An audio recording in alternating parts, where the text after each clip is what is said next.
Do you know the first time I said to Siri, I said, Siri, I love you. Do you know what Siri said back? She said, Karen, you don't know me well enough.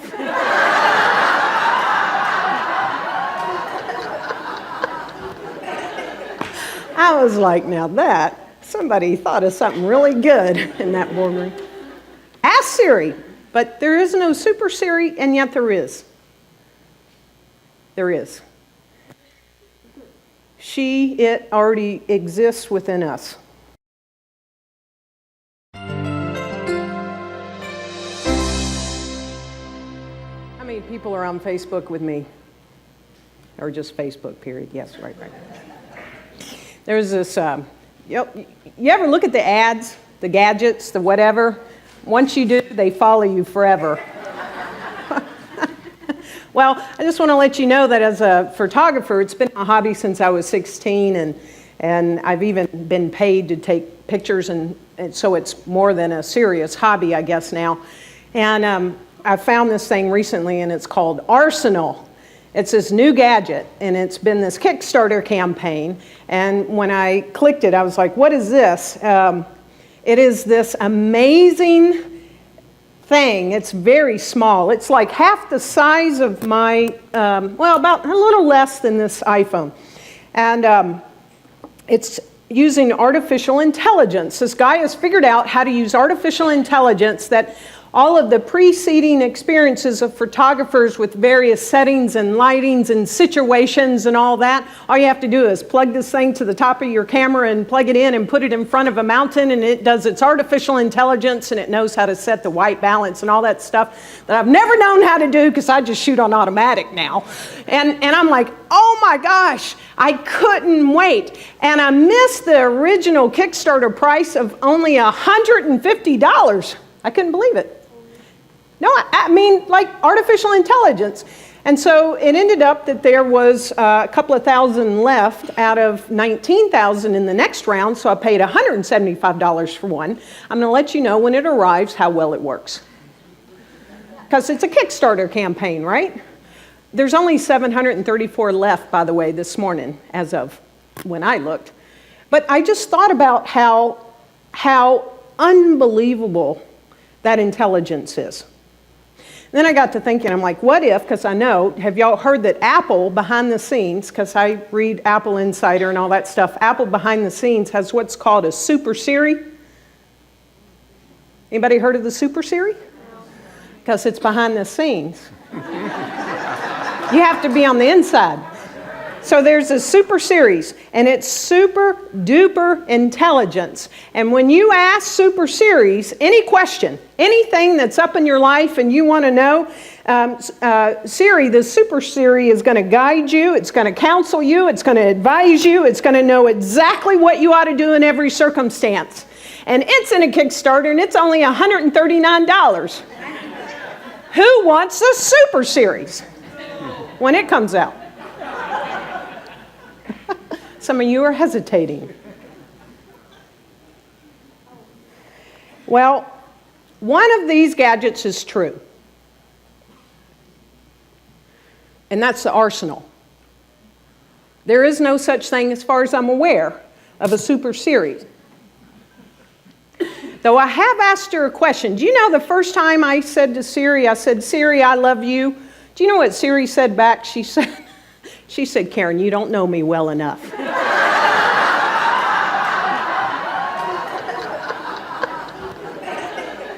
I was like, now that, somebody thought of something really good in that boardroom. Ask Siri, but there is no super Siri, and yet there is. There is. It already exists within us. Ernest Holmes tells us that the mind of God governs all things. God's intelligence is in the midst of us. And it's governing, and it's guiding, and it's counseling, and it's advising, and it's causing us to know what to do under every circumstance all the time. The great news is is we already have that. We are already in possession of it. Think about it. It's guiding, it's counseling, it's advising. It's causing us to know exactly what to do in every situation. Does anybody feel like that's turned on all the time and you're using it every single moment of your life? If so, I want to know. Yeah, and yet it's here. So there is this infinite, all-knowing super intelligence. This super intelligence. And it's within us right now, and it's always present no matter where we are. Ernest Holmes calls it the voice of God in you. And it's called sometimes intuition. Intuition.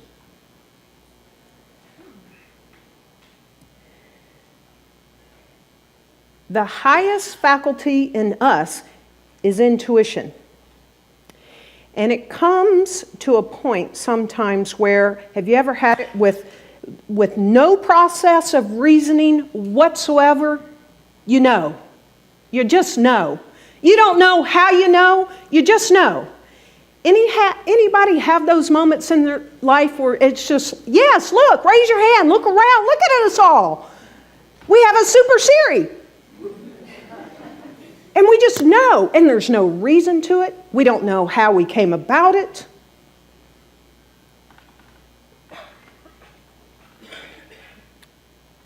He tells us that God within you knows by pure intuition. That is, without process of reasoning with reference to external forces. There's no reference needed to external forces or existing conditions. If God were to know any other way, God's Spirit, it would be finite. This is the way that God knows. Wow. And that's why we say God is omniscient. It's this all-knowing, super intelligence. And because God knows this way, so do we. It's always present. It's always present. Have you ever had something where you felt like you knew something before the event even took place? Before it even happened? Have you ever had one of those moments where a friend or a family member comes into your heart, you're thinking about them, and lo and behold, they call you that day? Well, I was just thinking about you, right? Have you ever known about a significant event or had some clue about that before it happened? Raise your hand if you have. Look around. Look. A lot of us, yes. I liken intuition, it's like intuition is this thing that is eavesdropping in the mind of the universe. It's like, can you imagine eavesdropping in the mind of the universe, knowing exactly what's going to happen or when it happens, what to do next?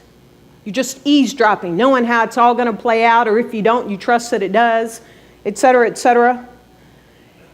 So this thing called intuition is beyond the rational mind. There is nothing rational about it. It's way beyond our own individual mind. And it's something that quantum physicists and scientists use the term non-local. It's non-local. It is beyond the space-time continuum. Therefore, things can happen in very strange ways because it's beyond the space-time continuum. 20 years ago, I had my first significant experience of this thing called intuition that I remember. There may have been some before, but this one I truly remembered. In my former profession, I was in sales and marketing, And I had to travel all over the country at one time. Actually, the company was here in Arlington, Texas, and I would travel all over the country to grow this company. And one time I found myself on a red-eye flight in Newark, New Jersey. Who's been to Newark Airport? Yeah. Nothing, no offense, New Yorkers. Newark, 4 a.m. Now, the good news is that I had done this route at least 2 or 3 times before, so it wasn't that foreign to me, but it was a red eye, so I had little sleep, 4 a.m. I get to the baggage claim, and while I was waiting on my bag, this voice was like talking to me, and it said, "Be alert, stay awake, get ready." I literally turned around to see who was standing behind me in the baggage claim. There was no one, but it was like, "Be awake, be aware, get ready." It scared me. And I didn't know what it wanted, and I didn't want anything to do with it. Get the bag, get the rental car. Now I'm in the rental car. It did not stop. This, whatever it was, kept saying, "Be awake, be aware, get ready." Okay, it actually scared me so much that I cranked my radio up as loud as it would go to try to drown it out. I kid you not. And every now and then there was this impulse, and it was, get ready, be awake, be ready. I tried to shoo it away. I tried to shout it away. I was talking out loud like, "Leave me alone," and it kept persisting. Now, a few minutes down the road, I was traveling to a hotel, and it was a 2-laner and a 2-laner. 2 lanes here, 2 lanes there, median. You get the picture, right? Car's supposed to be over there, I'm supposed to be over here. I'm in the left lane of the 2-lane going that way. Left lane going that way, right? I started a blind curve, and I kid you not, at the start of this curve, there was a car on the wrong side of the highway in my lane coming straight at me. Now, that voice had been getting louder and more frequent right before that moment. It felt, you know how things when your life,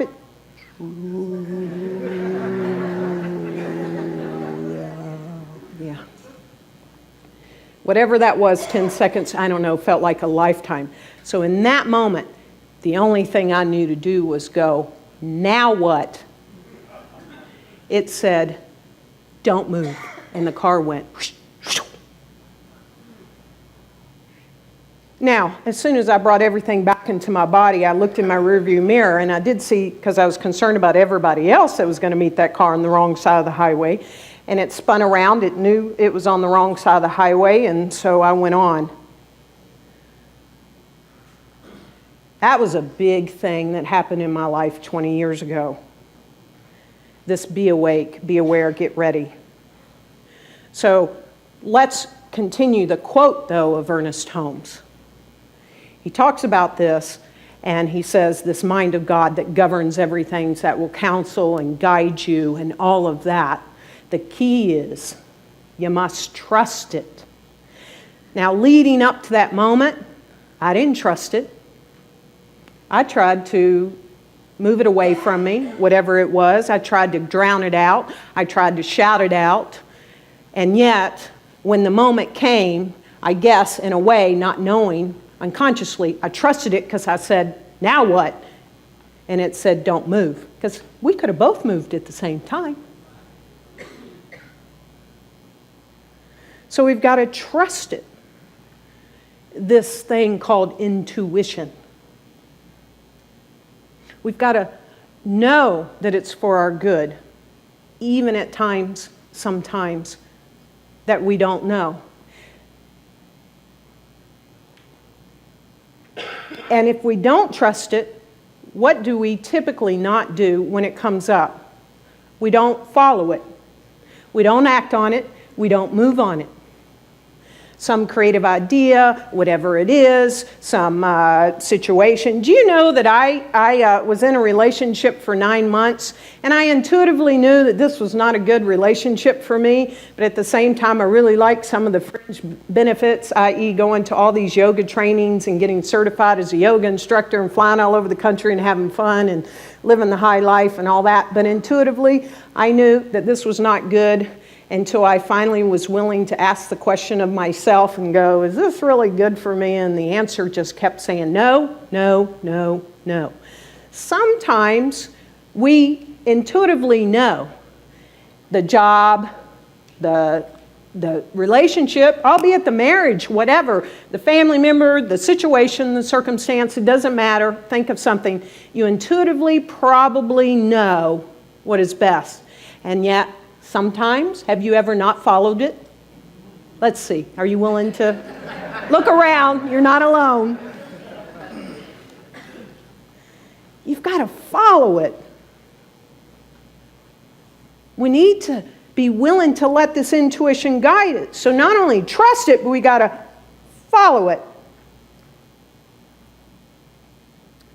So there are times when our intuition is fully present and we don't even know the outcome. I've had many of these situations and circumstances where my intuition was telling me something. Oh my gosh, did I question it? I don't have time to tell you a few more stories that I wanted to today because it's so rich. But there have been times where I just went okay and I went with it. And it was stuff that actually wasn't even for me in the end. It was something that this one mind, Spirit, God, whatever we choose to call it, was prompting me to do something. And I just said yes.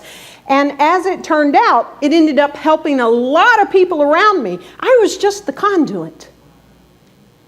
It had nothing to do with me. But, on one occasion, it was thousands and thousands of dollars raised for all the Centers for Spiritual Living teens because I was willing to do this. And, that was the story I was going to tell you. Just imagine I did, and we're going to move on.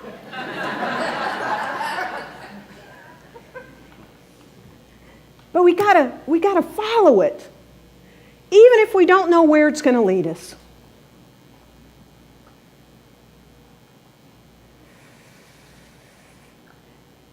Ernest Holmes tells us that through intuition, we perceive and directly reveal God, Spirit. So, another new thought, just who Ernest Holmes learned from, Thomas Troward, he says, the importance and understanding and following the intuition cannot be exaggerated. I'm exaggerating a little bit, but it cannot be exaggerated. We must understand the importance of it, and we must follow it. And we can invite it to come forth. And how do we invite it to come forth?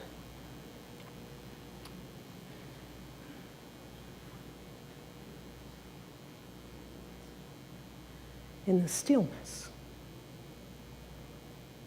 in the quiet. Now, it doesn't mean that we have to invite it forth in that particular moment while we're in the stillness and in the quiet.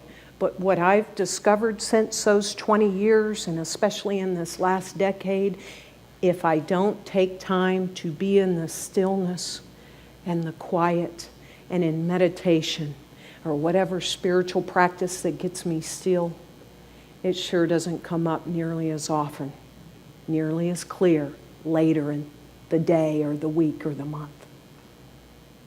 And the other thing that I've discovered by being my own experimental lab in this thing called inviting the intuition to come forth is it does not show up when I'm stressed.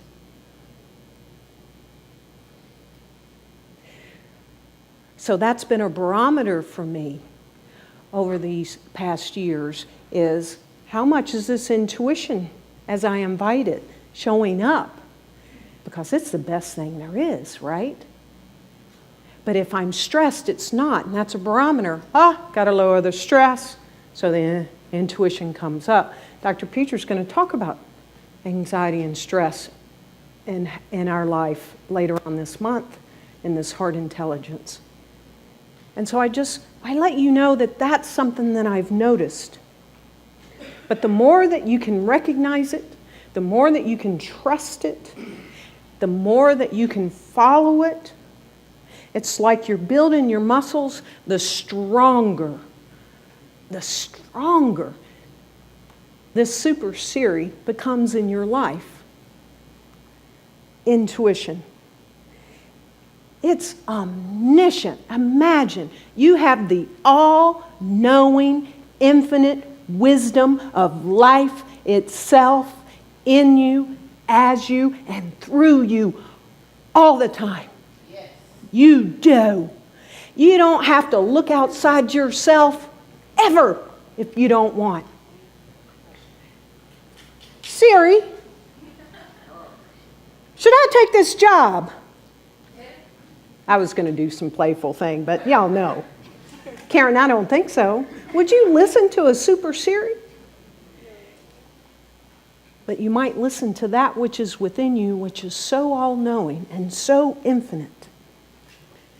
And I end us with Rumi. Rumi tells us there's a voice that doesn't use words. Most of the time there is no voice for me anymore. Certainly not one screaming, be awake, be aware, be alert. But I welcome it if it wants to. Saved my life once. But there's this voice that doesn't use words. We just have to listen. We just have to trust. And we just have to follow it. And so it is. Julie, come on up. I'm going to do a quick prayer to ignite our intuition so that we can listen to our heart, that which is always guiding us. So I just ask you to go within.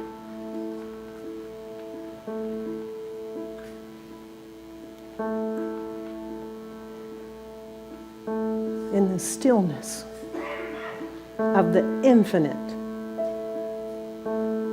most intelligent, almighty one.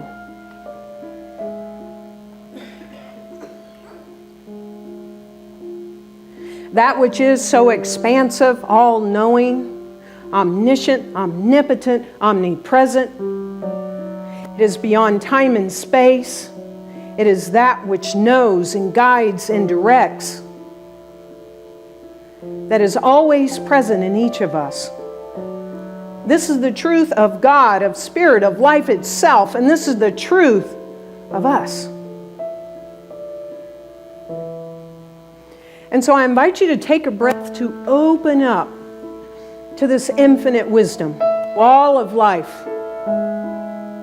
I invite you to take another breath and open up even wider to this infinite wisdom and all of life, and to welcome it as you. For it is already you within you, as you, and through you.